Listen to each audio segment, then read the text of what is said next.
Hello students, मैं Ramesh Kumar Dhanak, lecturer department of computer science and engineering, government polytechnic college Hanumangarh से हूं। GPC Hanumangarh के इस यूट्यूब चैनल पर आपका हार्दिक स्वागत है। Please subscribe our channel GPC Hanumangarh for more videos. जैसा कि पिछले लेक्चर में हमने पढ़ा था कि एरे का इंट्रोडक्शन, कि एरे क्या होता है, वो किस तरह से मेमोरी में उसको हम सेव करते हैं और उसके एग्जाम्पल्स भी पढ़े थे हम। इस लेक्चर में हम पढ़ेंगे वन डायमेंशनल एरे यानी 1D क्या होता है और उसका इनिशियलाइजेशन कैसे करते हैं हम, उनको इनपुट यानी कीबोर्ड के थ्रू कैसे इनपुट करेंगे और स्क्रीन पे आउटपुट हम कैसे करेंगे, ये एक प्रोग्राम के थ्रू हम पढ़ेंगे। तो इनिशियलाइजेशन वर्ड का मीनिंग है कि जब भी हम कोई वेरिएबल डिक्लेयर करते हैं उसकी सबसे पहली वैल्यू क्या होती है। बेसिकली अगर हम इनिशियलाइजेशन नहीं करते हैं किसी वेरिएबल का तो वो पहले से पड़ी हुई अलोकेटेड मेमोरी में जो वैल्यू होती है उसी को वो असाइन कर देता है,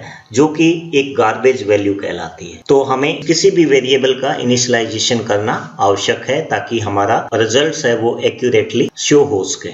1D एरे यानी one dimensional array. C programming language में single dimensional array are used to store list of values of same data type. Same data type की वैल्यूज को एक लिस्ट के रूप में स्टोर करने के लिए हम वन डायमेंशनल एरे या सिंगल डायमेंशनल एरे का यूज कर सकते हैं। दूसरे शब्दों में हम ये भी कह सकते हैं कि single dimensional array are use to store a row of value. Values की एक पंक्ति को स्टोर करने के लिए हम सिंगल डायमेंशनल एरे यूज करेंगे। सिंगल डायमेंशनल एरे में जो डेटा स्टोर होगा वो लीनियर फॉर्म में होगा, इसीलिए इसे हम वन डायमेंशनल एरे भी कहते हैं, लीनियर एरे भी कहते हैं और सिंपली 1D एरे भी कहते हैं। जैसा कि पिछली क्लास में हमने डिक्लेरेशन ऑफ एरे पढ़ा तो सिंगल डायमेंशनल एरे का ही डिक्लेरेशन हमने पिछली क्लास में किया था। आज एक बार फिर से दोहरा लेते हैं कि डेटा टाइप, हमें यहाँ पे एंगुलर ब्रैकेट में जो डेटा टाइप लिखा है इसका मतलब है यहाँ किसी भी प्रकार का डेटा आप यूज कर सकते हैं। डेटा टाइप जैसे integer, float, character, long, void को छोड़ करके किसी भी डेटा टाइप्स को आप यहाँ पे यूज करते हैं जो कि हमें वैल्यू को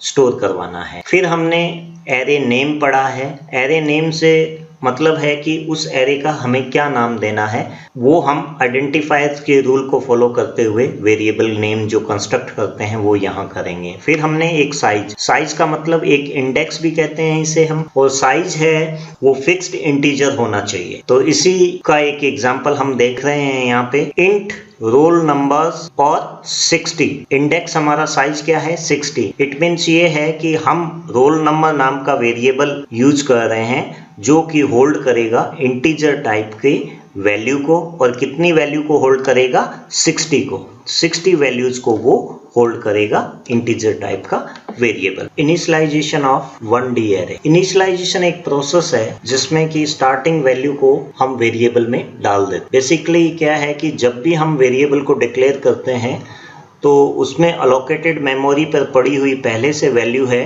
वो उस वेरिएबल को अलोकेट हो जाती हैं। हमारे रिजल्ट्स हैं वो इनएक्यूरेट रहते हैं, इसीलिए हम इनिशियलाइजेशन प्रोसेस यूज करते हैं। 1D एरे का इनिशियलाइजेशन हम दो तरीके से कर सकते हैं, एक स्टैटिक इनिशियलाइजेशन और एक डायनामिक इनिशियलाइजेशन। स्टैटिक इनिशियलाइजेशन का मतलब है कि जब भी हम वेरिएबल को क्रिएट करते हैं यानी डिक्लेयर करते हैं उसी समय हम उसमें इनिशियल वैल्यू डाल देते हैं, वो कहलाता है स्टैटिक इनिशियलाइजेशन। इसे हम कंपाइल टाइम इनिशियलाइजेशन भी कह सकते हैं। दूसरा प्रकार का जो इनिशियलाइजेशन है वो डायनामिक इनिशियलाइजेशन है, जिसको हम आगे के सेक्शंस में पढ़ेंगे, जो कि बहुत ही यूजफुल और इम्पोर्टेंट है हमारे एरे के रिगार्डिंग में। तो अब हम देखते हैं कि सिंटैक्स क्या है हमें इनिशियल वैल्यू को डिक्लेयर करते वक्त इनिशियल करने के लिए। तो सबसे पहले हम एक डेटा टाइप डिक्लेयर करते हैं, कोई भी डेटा टाइप हम डिक्लेयर कर सकते हैं। उसके बाद हम एरे यूज करते हैं, एरे का नाम, और उसके बाद साइज डिफाइन करने के बाद, यहाँ तक हम डिक्लेरेशन में देख चुके हैं। अब अगर हमें इनमें वेरिएबल में वैल्यू डालनी है तो मैंने मान लिया साइज लिया है 50, तो इक्वल टू लगा करके कर्ली ब्रेसेस को स्टार्ट करते हुए वैल्यूज हैं वो 50 वैल्यूज हैं, इनको कोमा से सेपरेट करते हुए डाल दूंगा। मान लिया जाए मैंने 40 तक वैल्यू है वो स्टोर कर दी। उसके बाद 10 जो रिमेनिंग वैल्यू है वो ऑटोमेटिकली वो पिक कर लेगा 0। तो 50 की 50 वैल्यूज है वो ऑटोमेटिकली ही असाइन हो जाएगी वेरिएबल्स को। तो हमारे एरे का साइज मान लिया 50 है, तो 50 वैल्यू ऑटोमेटिकली इनिशियलाइज हो जाएगी जो हमने वैल्यू दी गई। दूसरा तरीका एक और हो सकता है कि हमने डेटा टाइप यूज किया, उसके बाद एरे, और उसके बाद साइज देने की जरूरत नहीं है अगर हम वैल्यूज डाल रहे हैं। यहाँ पे जैसे ऊपर वाले स्टेटमेंट पे हमने देखा कि साइज डाल रहे हैं हम यहाँ पे, तो इट मीन्स फिक्स कर रहे हैं कि उतनी ही वैल्यू यहाँ पे होनी चाहिए। यानी 50 का हमने साइज फिक्स किया था, तो 50 वैल्यू इन कर्ली ब्रेसेस में कोमा से सेपरेट करते हुए लिखते हैं। अगर 40 भी लिखते हैं तो 10 वैल्यू है वो ऑटोमेटिकली इनिशियलाइज हो जाती है 0 से। तो कुल मिलाकर के 50 वैल्यूज इनिशियलाइज होती है यहाँ पर। लेकिन अगर हम साइज यूज नहीं करते हैं, खाली छोड़ते हैं साइज की जगह, तो जितनी वैल्यू हम कर्ली ब्रेसेस के बीच में डालेंगे उतनी ही वैल्यू का एरे ये क्रिएट हो जाएगा। तो ये एक बेसिक डिफरेंस है, initialization without specifying size of initial values. तो इस तरह से हम एरे को इनिशियलाइज कर सकते हैं कंपाइल टाइम में। इसे बोलते हैं हम स्टैटिक इनिशियलाइजेशन। डायनामिक इनिशियलाइजेशन जैसा कि मैंने बताया कि हम फर्दर किसी सेक्शन में इसको डायनामिक मेमोरी एलोकेशंस के एक चैप्टर में पढ़ेंगे। वो एक फुल चैप्टर है, उसको हम अलग से डिस्क्राइब करेंगे। अब हम बात करते हैं कि हम एरे को कीबोर्ड से कैसे इनपुट करवाएंगे और कैसे उसका आउटपुट लेंगे। हम ये जानते हैं कि किसी भी वैल्यू को इनपुट करवाने के लिए हम स्कैनएफ का यूज करते हैं। स्कैनएफ फंक्शन है वो standard input output header file में होता है। इसी तरह से आउटपुट के लिए हम प्रिंटएफ फंक्शन यूज करते हैं। तो इन दो फंक्शंस को यूज करते हुए हम वैल्यू को इनपुट और आउटपुट करवा सकते हैं। कि जैसे कि I want to input 5 students marks of math subjects, तो मुझे 5 स्टूडेंट के मार्क्स हैं वो एंटर करवाने हैं मैथ सब्जेक्ट के। तो मुझे 5 वेरिएबल की आवश्यकता होगी, इसीलिए यहाँ पे मैंने डिक्लेयर कर लिया है 5 मार्क्स नाम का वेरिएबल जिसका साइज है 5। और ये मेमोरी स्पेस यहाँ पे मार्क 1, मार्क 0 के लिए, मार्क 1 के लिए, मार्क 2 के लिए, मार्क 3 के लिए और मार्क 4 के लिए। तो ये हमारे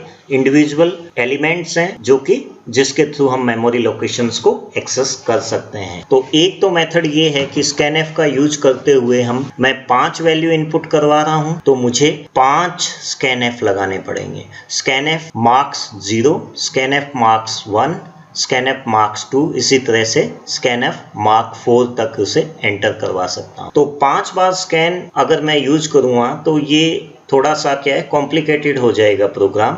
इसीलिए उसको थोड़ा सिंप्लीफाई करने के लिए हमारा जो efficient way to input array values is using for loop. For loop के थ्रू हम इसको यूज कर सकते हैं, सिंप्लीफाई कर सकते हैं। जैसा कि इस प्रोग्राम में आप देख पा रहे हैं कि मैंने हैश इंक्लूड मान लिया, इंक्लूड कर लिया है, मेन से स्टार्ट किया और मैंने मार्क 5 एक एरे टाइप का वेरिएबल जो कि 5 वैल्यूज को अलोकेट करेगा डिक्लेयर कर लिया है। उसके साथ फॉर लूप में यूज होने वाले एक इंडेक्स को भी यूज कर लिया है i। यहाँ पे इस स्टेटमेंट में मैंने डिक्लेयर कर दिया है। अब मैं फॉर लूप चलाऊंगा, मुझे मार्क्स 5 एंटर करने हैं, तो फॉर लूप का इंडेक्स है वो स्टार्ट होगा 0 से और 5 से कम यानी 4 तक ये लूप चलाना है मुझे। तो लूप कुल मिला के 5 तक चलेगा। i की वैल्यू है वो 0 से लेकर 4 तक होगी, इसीलिए मैंने i को इनिशियलाइज कर दिया 0 से। i लेस देन 5 जो कि 0 से स्टार्ट होते हुए लेस देन 5 तक जाएगा, मतलब 5 बार चलेगा। और उसके बाद मैंने वैल्यू को अपडेट करवा दिया i को i++ उसके बाद मैंने जो 5 स्कैन में लगा रहा हूं, हर बार मैं जो पिछली स्लाइड में देखा कि हर बार है वो केवल इंडेक्स चेंज हो रहा है। इंडेक्स में मार्क 0, मार्क 1, मार्क 2, मार्क 3। तो यहाँ पे जो वेरिएबल चेंज हो रहा है वो है i में आ रहे हैं 0, 1, 2, 3, 4। इसीलिए मैंने स्कैनएफ, एक ही स्कैनएफ यूज किया और हर बार i की वैल्यू चेंज हो रही है, इसीलिए scanf %d, comma, ampersand, mark, और यहाँ 0 1 2 3 की जगह वैल्यू आ रही है हमारे आई वेरिएबल में, इसीलिए यहाँ पे आई किया। तो ये जब भी पहले सबसे पहला स्कैन चलेगा वो आई 0 के लिए चलेगा। आई की वैल्यू अगर 0 होती है तो पहला वेरिएबल स्कैन कर लेगा मार्क 0। इसी तरह से आई की वैल्यू बढ़ जाएगी,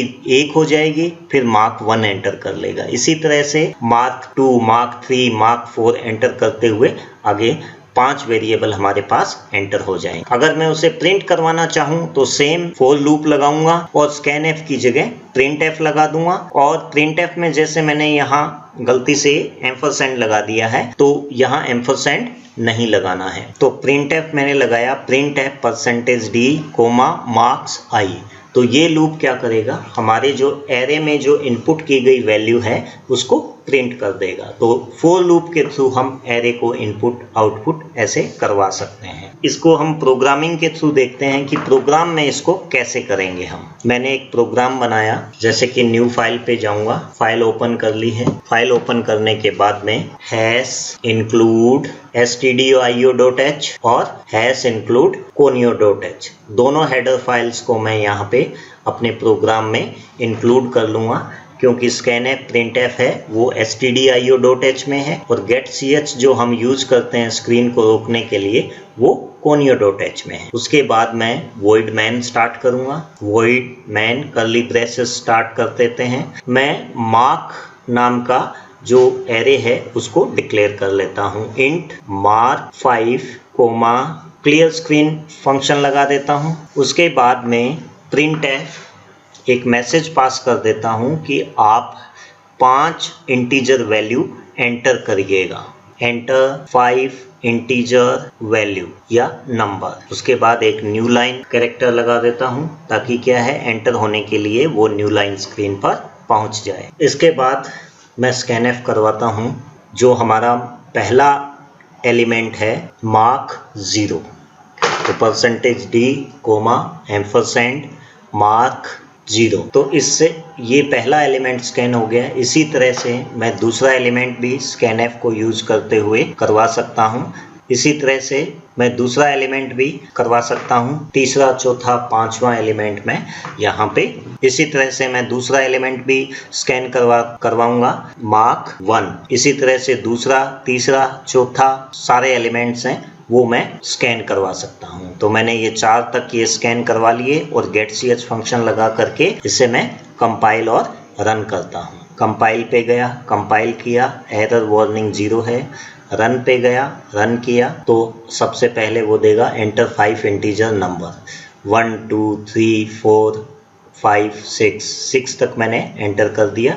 तो इस तरह से स्कैनएफ को यूज करते हुए 6 तक मैं वैल्यू एंटर करवा सकता। ये तो सिंपल था जब हम केवल 5 स्कैनएफ के साथ करता हूँ। अगर 50 होते तो 50 स्कैनएफ लगाने पड़ते। बजाय उसके मैं ये करता हूँ कि एक फॉर लूप को यूज करते हुए इनको एक सिंगल स्टेटमेंट लिखूंगा जिससे कि 5 एलिमेंट स्कैन हो जाएंगे। मैंने एक वेरिएबल डिक्लेयर किया i, जो कि फॉर लूप के इंडेक्स में मैं काम लूंगा। फॉर i = 0, जैसा कि हमने प्रीवियस डिस्कस किया था, इंडेक्स की वैल्यू है वो 0 से स्टार्ट होती है, इसीलिए i 0 से i <5 तक चलाऊंगा ताकि <5 = 5 हो जाएगा तो ये फॉल्स हो जाएगी कंडीशन। <5 मतलब 0 से 4 तक चलेगा ये लूप। एक स्कैनएफ को मैं यूज करूंगा इसमें। ये सारे स्कैनएफ डिलीट करते हुए एक स्कैनएफ को मैं यूज करूंगा इस लूप के अंदर। तो इस लूप के कर्ली ब्रैकेट्स लगा देता हूं मैं और स्कैन को अंदर डाल देता हूं। ये जो 0 है, 0 की जगह हमें इंडेक्स क्या चल रहा है हमारा, आई की फॉर्म में हमारा इंडेक्स चल रहा है, तो 0 की जगह मैं आई कर दे। तो जो हमने प्रीवियस में किया है कि 5 स्कैनएफ लगा करके इनपुट किया है वो अब 4 के एक सिंगल स्टेटमेंट से हो जाएगा। मैंने रन किया, इसको रन करने के बाद 5 वैल्यू मांग रहा है तो मैंने 2 3 4 5 दे दिया और 5 वैल्यू हमने एंटर करवा दी। तो इस तरह से मैं एक फॉर लूप को यूज करते हुए 1D एरे को स्कैन करवा सकता। जो एरे में वैल्यू डाली गई है उन सभी वैल्यूज को मैं प्रिंट करवाना चाहता हूं तो एक मैसेज डाल देता हूं, प्रिंटएफ एंटर्ड, जो हमने एंटर की है वैल्यू उनको प्रिंट करने के लिए एंटर्ड एरे वैल्यूज, जो कि हमारे एरे के एलिमेंट्स हैं 5, उन पांचों एलिमेंट्स को ये प्रिंट कर देगा। लेकिन उसके लिए मुझे 5 प्रिंटफ की बजाय एक प्रिंटफ से ही मैं उस काम को कंप्लीट करूंगा। तो ये सबसे पहले ये प्रिंट करेगा एंटर्ड एरे एलिमेंट्स। उसके बाद में फॉर लूप लगाऊंगा, वही i = 0, i <5 और i++। लूप के ब्रैकेट को क्लोज करूंगा, कर्ली ब्रेसेस स्टार्ट करूंगा इस लूप का स्कोप और एक स्टेटमेंट लिखूंगा जिसमें मुझे प्रिंट करवाना है प्रिंटफ। मैं प्रिंटफ में चाहता हूं कि ये लिखा हुआ है कि मार्क 0 बराबर क्या आपने डाला था, मार्क 1 में आपने क्या डाला है, मार्क 2 में आपने क्या डाला है, मार्क 3 में आपने क्या डाला है। तो ये प्रिंट करने के लिए मुझे इस तरह का सिंटैक्स लिखना है। a of i है वो इंटीजर है, इसीलिए यहाँ पे i की वैल्यू मुझे प्रिंट करवानी है। तो i में 0 होगा तो यहाँ पे a of 0 बन जाएगा, और i में 1 होगा तो a of i 1 बन जाएगा। उसके बाद जो बराबर के बाद %d लगाया है वो a of i में कितनी value I, a of i का मतलब है एलिमेंट, i का मतलब है इंडेक्स। सॉरी, हमने मार्क वेरिएबल यूज किया है इसलिए मार्क में क्या आएगा। तो ये प्रिंटफ क्या करेगा, मार्क्स जो आपने डाले हैं एलिमेंट्स वो सारे के सारे प्रिंट कर देगा। getch फंक्शन लगाया मैंने और इसको मैं कंपाइल करने जाऊंगा। कंपाइल करके रन करूंगा तो कंट्रोल F9 से मैं डायरेक्टली रन कर सकता हूं। एक एरर आ रही है, वो ये है कि मैंने जो ये प्रिंटफ के जो इन्वर्टेड कोमा है इसके पास एक कोमा नहीं लगाया है, इसीलिए ये एक एरर दी इसने। अब दोबारा से इसको रन करूंगा, कंपाइल करूंगा तो 0 है। अब मैंने 5 वैल्यू डालनी है, 1, 3, 4, 5 एंड 6। अब जो प्रिंट होके आएगा वो ये आएगा कि मार्क्स 0 के अंदर 1 आया। पहली बार वैल्यू हमने डाली है 1, इसीलिए मार्क 0 में 1 आएगा, मार्क 1 में 3 आ जाएगा, ये मार्क 2 में, ये मार्क 3 में और ये मार्क 4 में। इस तरह से हम एरे एलिमेंट्स को प्रिंट करवा सकते हैं। तो इस प्रोग्राम के थ्रू हमने देखा कि किस तरह से नॉर्मली हम 5 स्कैनफ को यूज करते हुए मार्क को एंटर करवाया है, फिर हमने फॉर लूप के थ्रू मार्क को एंटर करवाया है और फिर हमने फॉर लूप के थ्रू मार्क को प्रिंट करवाया है। तो 1D एरे है वो इस तरह से वर्किंग करेगा और उसका मेमोरी रिप्रेजेंटेशन और उसका इंट्रोडक्शन हमने आज इस लेक्चर में कवर किया है। अगले लेक्चर में हम पढ़ेंगे कि 2D एरे क्या होता है और 2D एरे में इनिशियलाइजेशन कैसे कर सकते हैं हम, और उसका एक प्रोग्राम। Thank you.